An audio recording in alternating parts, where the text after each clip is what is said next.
Ходан үйүнүн чатырын жамап жатат. Үй кызматчысы катары тапкан бир аз акчасы кызы экөө үчүн жакшыраак үй алууга жетпейт. Бирок баары өзгөрөт деп үмүттөнөт. Мага мектепке барууга мүмкүнчүлүк болбоду. Ата-энем да окуган эмес. Айла чоңойгом.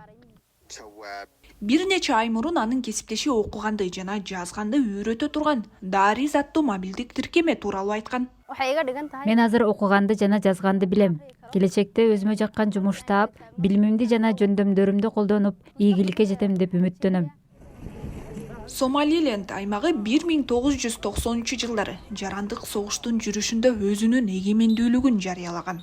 Ал дагы эле өзүнчө мамлекет катары тааныла элек. Бирок бүгүнкү күндө Сомалинин башка аймактарына караганда туруктуураак. Бирок чыр-чатактар, кайра-кайра болуп турган кургакчылык жана инфраструктуранын жетишсиздигинен ал сабаттуулугу эң төмөн аймактардын бирине айланган. Болжол менен 4 кишинин 3-өсү окуганды жана жазганды билбейт жана 4 баланын бири мектепке барбайт.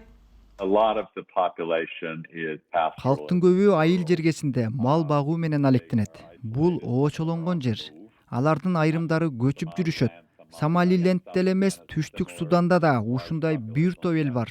Ошол коомчулук, ошол балдар жана ошол үй бүлөлөргө сабак үйрөтүү кыйын. Эл аралык санкциялардан улам көпчүлүк банктар бул жерде иштебейт. Элдин көпчүлүгү төлөмдөрдү уюлдук тиркемелер аркылуу телефондон төлөшөт. Эгер окуганды билбесең, күнүмдүк жашооң бир топ эле кыйын болот. Кээде кардарларымдын аттарын окуй албай кыйналчумун. Бул чоң тоскоолдук.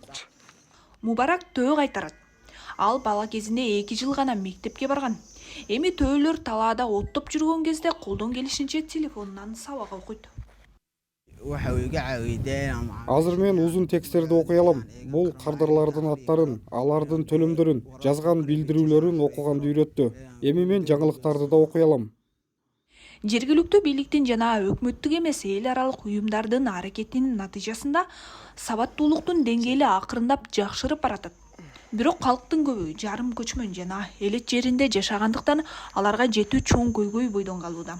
Балким бул маселенин чечими мурдадан эле элдин чөнтөгүндө болуп келгендир деген ой кетет.